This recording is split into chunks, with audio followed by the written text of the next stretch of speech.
So welcome to WGTV.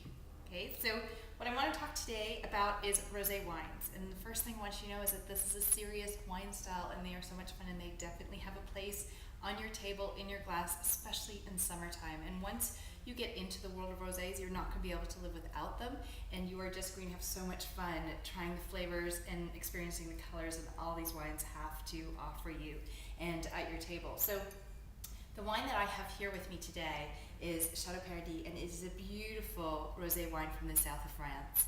And what's interesting about this wine is on the back label, I want to talk to you a little bit about labels, is that this wine actually tells us the grape varieties that are inside the wine.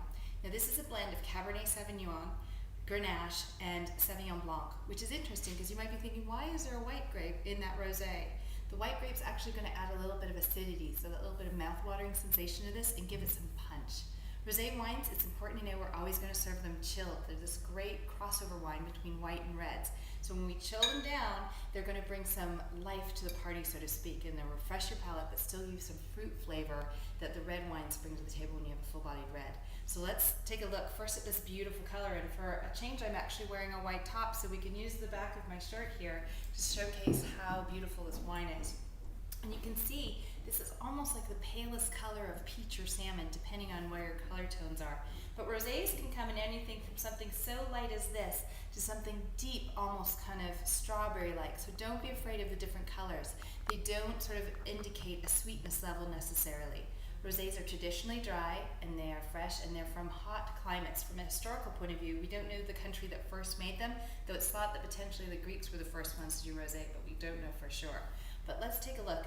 If we smell this, it has a beautiful sort of fresh nose to it. There's hints of strawberry and some pink grapefruit that smells ripe and warm in the sun, and some lemon and just hints of little berries, some cherries and almost apricots as well tucked in here. So I'm going to try a sip and see what you think, and I'll tell you all what I think.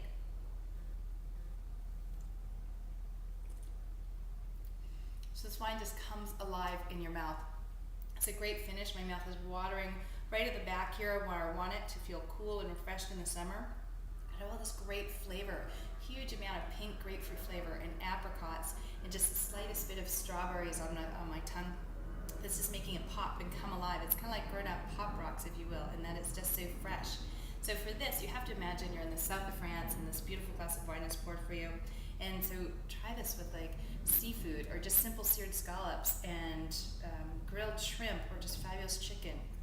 Put out some radishes and olives and flatbreads and just munch and sip away the afternoon with this glass of wine, because it most definitely wants to hang out with you. It is beautiful. So fabulous wine style, but rosés, go into your favorite local wine store and have some fun. Pick up at least one from a different country. I think you're going to be surprised by the grape varieties. Basically any grape variety that's red, we can make a rosé out of. So I think you'll find some fun ones out there to try. Give it a go. Try rosé wines. Remember, they're serious, they're not sweet, they're dry, they're food friendly, people friendly. Enjoy and have a good time.